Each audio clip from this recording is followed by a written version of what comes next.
At this very moment, CounterStrike and esports are under siege. And it's not cheaters, it ain't match fixers or gamblers, I'm talking about a high-level coordinated conquest by a government entity. Esports has long outgrown the era of 10 friends in a basement. Viewerships in the millions, filling arenas across the globe, and as of recently, Saudi Arabia has taken notice of our emerging industry. But this isn't just about capturing a new market. Saudi Arabia's investments in esports and traditional sports raise questions. Are they here to support gaming culture? Or is this part of a larger strategy to clean up a tarnished global image and subtly influence masses into a written narrative? In the world of sports washing, the stakes are high, and CounterStrike might just be another battleground for a troubled state looking to launder its reputation. In this video, we're going to talk about what sports washing is, how we got here, the direct and hidden effects it's having on CounterStrike, and what it means for the future, and what, if anything, we can do about it as a community. I'm Farivar, this is Dupe.fi, this one's gonna burn some bridges.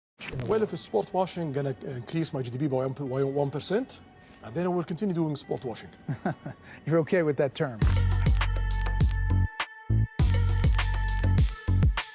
Sports washing is when a country or corporation uses sports to clean up its image and distract from controversy through investment in sports. It's a PR tactic often used by autocrats and big business to shift focus away from human rights issues, corruption, or other criticisms. And right now, it looks like CounterStrike has become the latest battleground in Saudi Arabia's alleged sports washing endeavors. Under its Vision 2030 initiative led by Crown Prince Mohammed bin Salman, Saudi Arabia aims to diversify its economy beyond oil and create new opportunities. This includes massive investments in industries like entertainment and esports. They've poured hundreds of millions of dollars into infrastructure projects like Qiddiya, a mega project designed to become a global hub for culture and entertainment.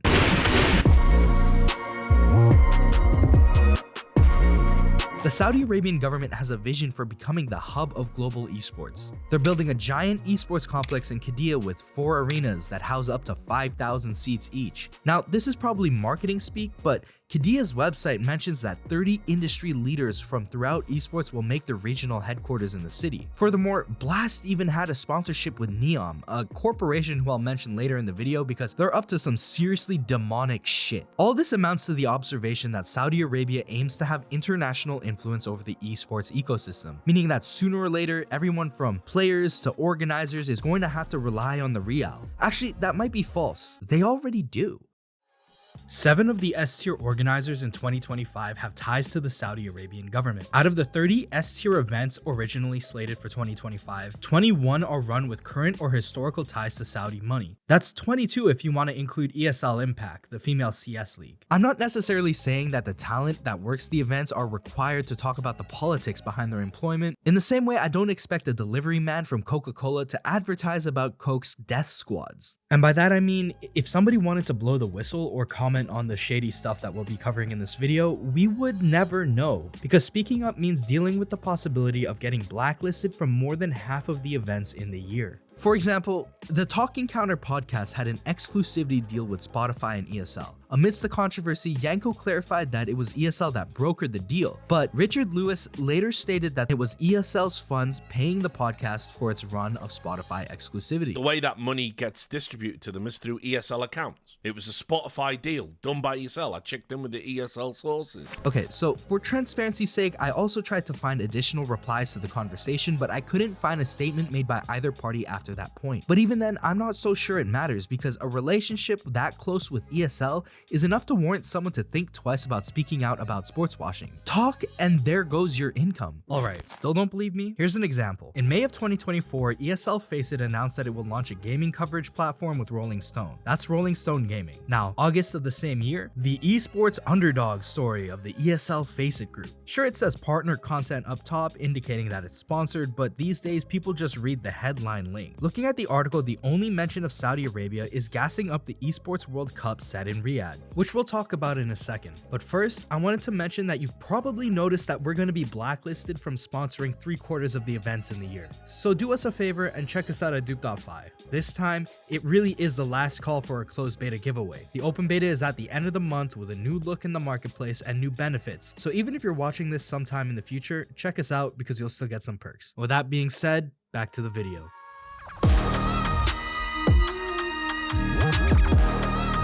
So by now we've learned about the Esports World Cup. a huge event held in Riyadh that hosts tournaments in most popular esports, from us in CS2 to MOBAs, and even casual games like Valorant and Rainbow Six. However, as it pertains to CounterStrike, it seems like things are a bit deeper than it seems to be, especially after Valve introduced the VRS to the scene, removing franchising and therefore weakening one of ESL Facet's revenue streams. Because of this, ESL has seemingly launched a conspiracy against PGL, which is the only tournament organizer in the scene to actually stand up against sportswashing. The CEO, Silviu Stroe, said that we cannot and don't want to be associated with an event that's lost its credibility and is not serving its purpose anymore. This is in reference to the Esports Awards, also bought out by and hosted in Saudi Arabia. Now, obviously, it's not that hard to read between the lines. Unfortunately, we aren't the only ones who can. This has led to PGL to be subject to a conspiracy. Now, there aren't any ironclad reports of the topic and only the word on the street, but for transparency once again, my source is this guy.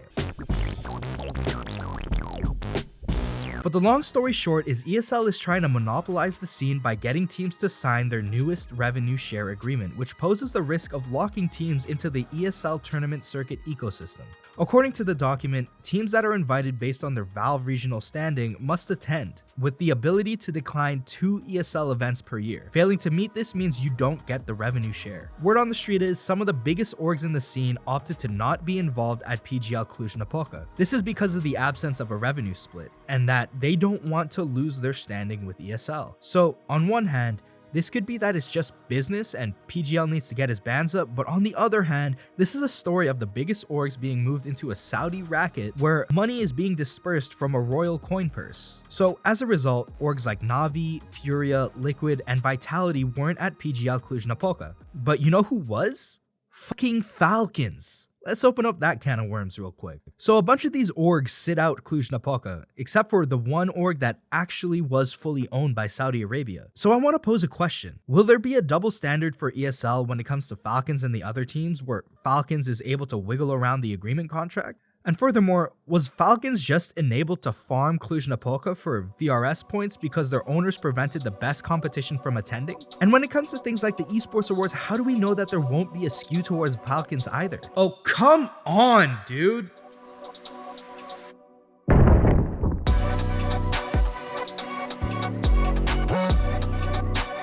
A large swath of the scene is now painted green. How the hell did we let this happen? As far as I can tell, there were 3 particular weak spots in the esports ecosystem that left the scene free for the taking. You know, free by oil baron standards anyway. It was sponsors, the viewers, and the investors. For advertisers, there's less benefit in sponsoring esports teams and competitions over streamers who are more effective personalities. The parasocial connection between viewers and a given streamer is a powerful tool in driving sales. Monte Cristo, the former owner of Renegades, also mentioned that since COVID, sponsorship deals have shrunk in time or overall value. From talking to team owners who have closed these deals are for much smaller amounts than you would believe. Which means less money is coming into the scene, meaning that orgs and leagues are struggling to find funding, and this is mainly because sponsors have been scared off because esports teams have had a horrible track record of returning value back to sponsors. Legit teams had to jump through hoops to even prove that they weren't like other esports org owners. Esports teams that aren't named G2 often do a pretty terrible job of engaging with their fan base, which is precisely what sponsors need for their deals with teams. Esports players are also media trained to the negative. Like, for every Pasha, Kerrigan, and Nico, there's like 30 players who can't speak in front of a camera. Zywu, what is it like being in front of this amazing crowd? I don't know. You don't know, okay.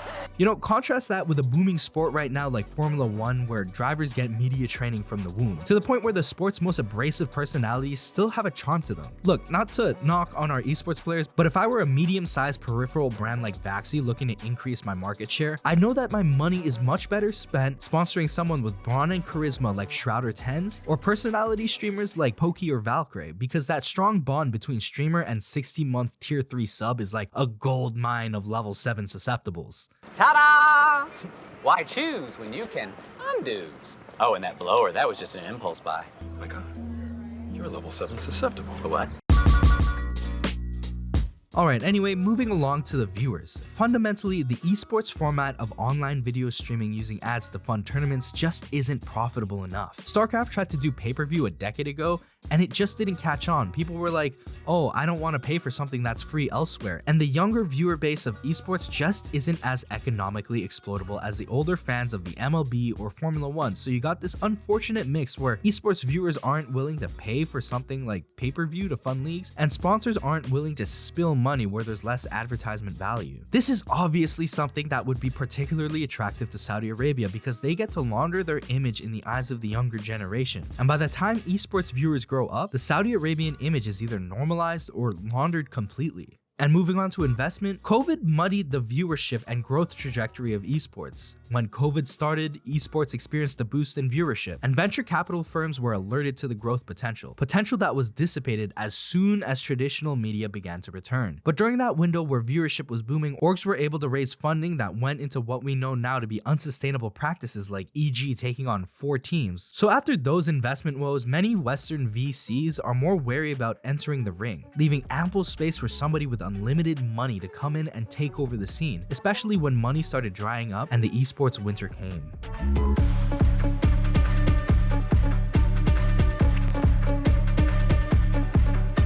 Everyone screwed up and the Saudis saved the scene from caving in on itself. But okay, Fari, why does it matter? At the very least, entire channels of media being controlled by one central authority is worrying. Potential for censorship and the suppression of differing viewpoints being the obvious. I mean, Saudi Arabia, like pretty much every single other powerful country in the world, has hella skeletons in the closet. I mean, the killing of Jamal Khashoggi, the genocide in Yemen, the mass murder of migrants at the Yemeni border, widespread capital punishment, systemic mistreatment of women, imprisonment of dissenters, and ejecting people from land to build a dystopian city in the shape of a line. This line city, by the way, is being built by a state-owned company called Neom, the same company that I mentioned earlier who made a deal with Blast. Now, this deal was back in 2020, and at the time, they received so much backlash that they pulled out of the deal, only to go back and take Saudi money when the heat simmered down. Oh, and I think they're still promoting the Esports World Cup? Wait, isn't that an ESL event? Blast. You cuck. You're the cuck snowflake! Alright, I know what a few of you are thinking, and it's the same thing I was thinking as well. I'm pretty sure every single major government in the world is responsible for horrifying shit. But the issue is the NBA, Premier League, and other sports leagues aren't owned by a government entity, which leads me to wonder what would happen if the Saudi government were to get bored of us and shut down their investments. Our dependence on Saudi money and the lack of independent tournament organizers would probably send CS esports back to the Stone Age. There's also a very real factor of danger to the community. In 2022, the Formula 1 Saudi Arabian Grand Prix was shaken by a Yemeni Houthi ballistic missile impact that hit an Aramco facility very near the track. Now, Aramco is the Saudi Arabian state-owned oil company that is the title sponsor of Formula 1, meaning that it's government money going into Formula 1. The same government that's at war with the Houthis. The same government who is buying up our esports scene and hosting events in their country and abroad.